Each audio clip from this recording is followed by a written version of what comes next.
So here we are, guys, new bike day. How exciting. It's just sitting over here looking at me. I'm looking at it. I'll turn the camera shortly.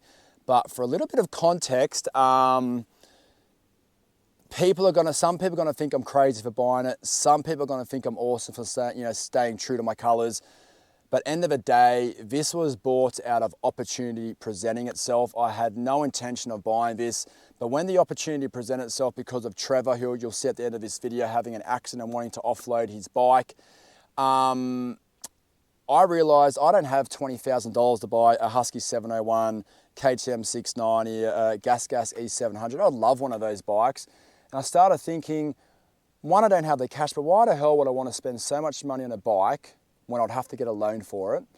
Also spend a few thousand kitting it out for what I want to do, when the reality is what I've bought here, once again, will do it all for me, and I don't need to be on the most glamorous bike. I just want to be able to enjoy my rides and get a bit of a younger engine to do what I need to do. So on that note, let's go have a look what I've got. Don't hate me for it, but I need your help. This bike here doesn't have a name yet. We obviously got Sally. This bike needs a name. I like the name Freddie after my dad, Alfred. He passed away many years ago. I used to always call him Freddie, but not too many people name machines after blokes. So drop what you think I need to call this bike in the comments, and maybe a majority rules, or I'll just go with Freddie. Let's wait and see, but let's have a look. Ta-da! Another Suzuki DRZ 400e, 2008 model, 15,500 kilometers on the clock. Yep, we just discussed it. I'm either crazy or awesome. I don't know myself either. I've now got a yellow one and a black one, 2017 model at home, 2008 model here. But let's do a walk around because this is a highly spec'd bike, way more so than my current one. And this one is going to become my long range big trip bike, and Sally, my black DRZ 400, is going to become my enduro lightweight bike. Well, lighter than this sort of setup. But let me do a walk around and show you all the things that came with it and the things that I did. It is already dirty because I've just done a 400 kilometer trip today and I'm filming this during that ride, but let me do a walk around. So let me start from the front. I've added my beautiful Apprentice Adventurer sticker. The headlight, if someone can tell me what it is, it's an LED light, but when you turn the ignition on, a fan comes on. I don't know how bright it is at night time, but it's definitely an aftermarket light, and it sounds like the bike's actually got a radiator fan, but it's coming from here when you start it. I've got the RM front fender, which I actually am really liking the look of. Then that brings me down to the wheel set. These were never ever used. I've put them on this bike. He had them as a spare set, the gentleman I bought them off. The XL Takasago wheel set with an oversized rotor. That works phenomenal. The rear one looks just as good. They were nice and shiny this morning. I've also now got my wheels balanced. That came with the bike. And at 100 kilometers an hour, I can already notice there is no vibrations. I've done 40,000 kilometers on my old bike, just going blah, blah, blah, blah. Now, it's an absolute dream. Let's get back to it. Suspension, front and rear, is set up for 100 kilo rider, 105 kilo rider. Racetech Gold valve suspension. I've pushed this bike pretty hard today. It tracks so well, way better. Mine is so stiff, it's not funny compared to this, but I'm really happy with the suspension. Bark busters, pretty standard, but still an addition to the bike. I've got the mirrors that fold in and out. Not too sure if I like them yet. They do vibrate a bit, but I put them on myself. I've got a set of high-rise fat bars with a 20mm rise. I have now repositioned my ignition here so I could try having this USB port here. This USB port also has a button to turn on and off and is also hardwired to the ignition anyway, so that is something different to my last bike, and I'm really happy with it sitting there so far. It also has a Type-C outlet and a USB outlet, so pretty cool. I've got my old High Seat Concepts comfort seat. You can't go without one of those. It did come with a low model, but I gave that away to a friend already. 17-litre Safari tank, that's pretty obvious, but it came with the bike. A B&B bash plate. I really like this design compared to the original one that came with my other DRZ. B&B case protection, B&B case saver, and I'm loving this, a Hammerhead gear shifter. That is really cool for my bigger foot. I can really grab the gears very easily. because the bike was a bit older, I put some Acerbis frame protectors on there. I really like the look of those. They look really good when they're clean. It came with the Steg pegs. I've never used them before. I'm in two minds if I like them or hate them at this point in time, but definitely got to keep riding to get a vibe of those.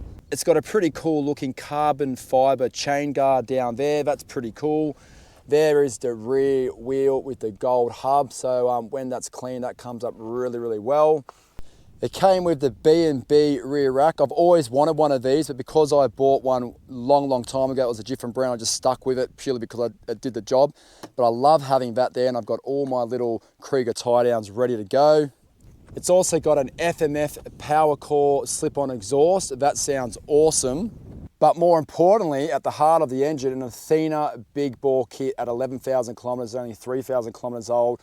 And I've always said that a big bore kit, plug and play, off you go, and you'll get more power. But I've also said, if you want to tune the bike and you want to throw more money at it, you can get more out of it. And I can tell you now, with the Athena big bore kit, the FMF exhaust, the 3x3 airbox mod up here, and professionally installed, the carburetor has been tuned to suit. I don't know what exactly they've done to it, so I'll be pretty keen to pull that apart and check the jets.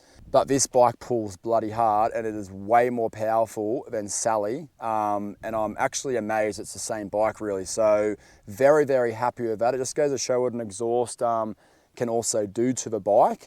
So what else have we got here? And under here, there's a bit of additional wiring. Number one, there is a trickle charger wire setup that I can access without taking the plastics off, which I've never had.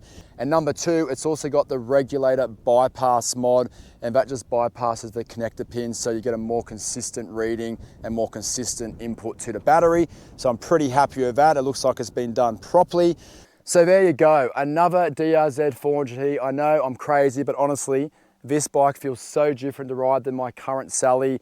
I'm pretty happy with it so far, but I've got to do a few thousand kilometers on it before I go doing major overnight trips, just to prove its reliability. It is secondhand, but so far in 400 kilometers, it's going really, really well. But like I said in the comments, I like the name Freddie after my dad. Not many people name things in terms of machines after a male, but in the comments, drop what name you think this bike needs to be called, because when I'm saying climb, climb, climb, I can't use Sal anymore. I need to have a new name. So in the comments, I'll suss it all out. But until next time, you'll probably see me on this bike a whole lot more. Catch you later.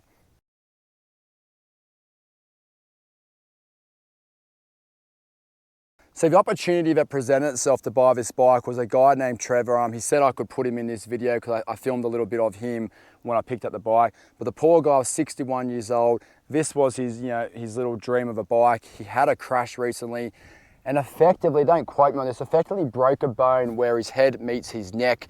And normally you either are paralyzed or you pass away. Somehow he's broken that bone, but he's okay other than being in a neck brace. And the doctors said to him, look, you really need to have 2 years of no riding. You should really not ride at all maybe. He also did a bit of damage to a wrist and his arm.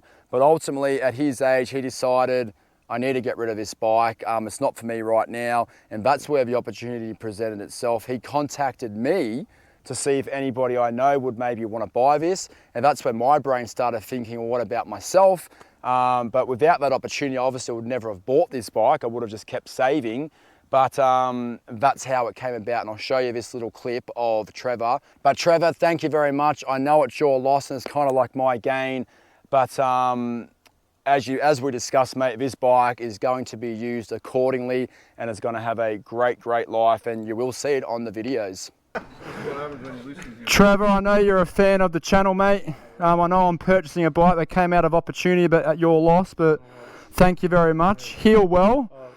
Everybody, this poor Trevor had a pretty bad crash and then doesn't really want to risk riding at his age of the injury he had, but you're a legend anyway, Trevor. Put it there, mate. I won't film you too much. Don't feel the best. This is not how I normally am, but I just hope the bike goes to good use. Oh, you'll see it on some trips over the years. Don't worry about that. Don't worry about that.